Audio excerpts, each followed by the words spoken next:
Hey, on va se lancer dans le bodybuilding, donc les protéines, les suppléments protéinés. Puis là, c'est rendu super à la mode. Là. La majorité des gars maintenant, je pense qu'on a dépassé le 40%, prennent des suppléments protéinés pour être le plus fort possible. Pourtant, on a calculé c'est quoi la quantité de protéines qu'on doit avoir pour pouvoir régénérer tous nos muscles. Parce qu'ils se dégradent, ces muscles-là, quand on s'entraîne ou pas. La majorité des protéines sont recyclées, par contre, et on reconstruit les mêmes protéines avec. Fait que les protéines se dégradent en acides aminés. Les acides aminés, après ça, on les synthétise sous forme de protéines. Mais on en perd tout le temps un peu, sous forme d'urine, sous forme d'ammoniac. Fait qu'il faut régénérer ça.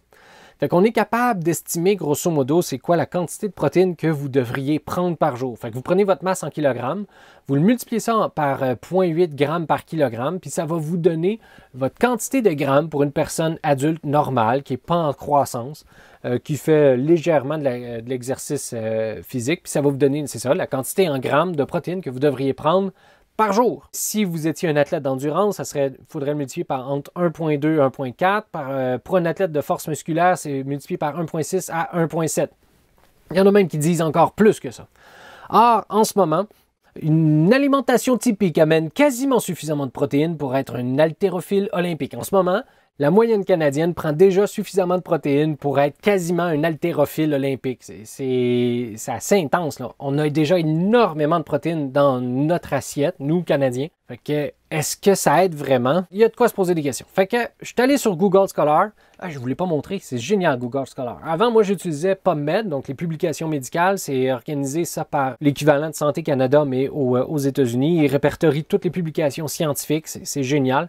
Sauf que, pour les étudiants qui allaient en ingénierie, en physique et compagnie, ben, c'était moins utile pour eux d'utiliser PubMed parce qu'ils n'utilisaient pas tant les publications médicales. Google Scholar permet de répertorier toutes les publications scientifiques de tous les domaines, en ingénierie, en physique, en chimie, en médecine, en biochimie. Puis là, vous êtes capable de trouver toutes sortes d'informations.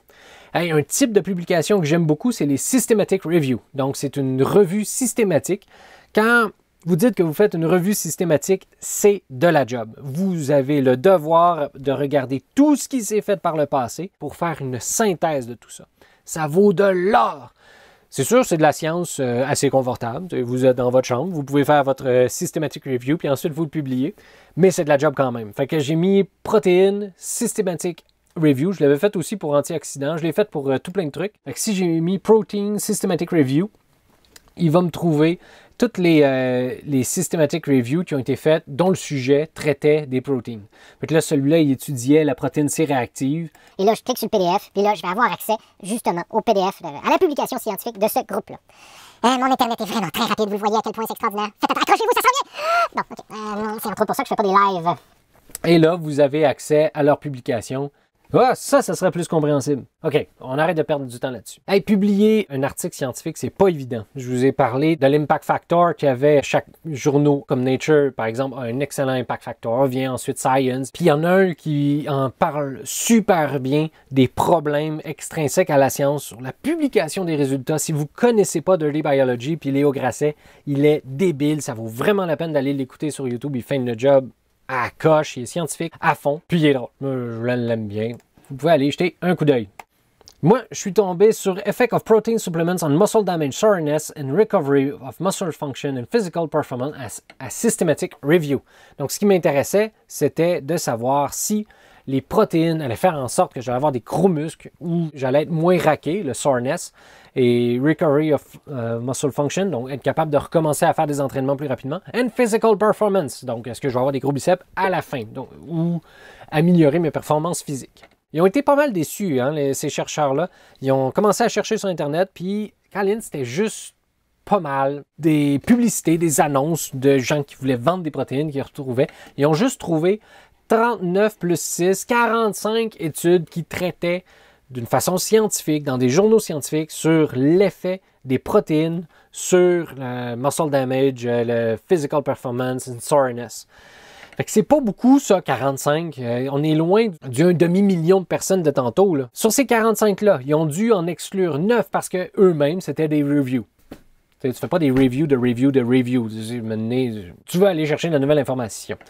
Il y en avait 2 qui ont écarté parce que c'était des prises de position. Fait qu'il disait c'est bon ou c'est pas bon. Oui, mais pourquoi? Dites-nous pourquoi. Quelle est l'étude? Est-ce que c'est précis, reproductible? Y a-t-il des sources d'erreur? C'est un minimum si vous voulez faire de la science. Fait qu'il en restait donc 34. Or, de ces 34-là, il y en avait 2 dans les articles qu'ils ont trouvés qui avaient des manipulations diététiques. Donc, si les personnes, genre, qu'on prenne plus de suppléments protéinés mais mangent moins de viande, bien, Colin, ça revient peut-être un peu au même. Fait que vous ne pouvez pas manipuler, modifier l'alimentation des gens, sinon c'est le supplément de protéiné qui soit dans l'assiette ou dans votre milkshake, ça revient un peu au même. D'autres qui incluaient des vitamines et des antioxydants.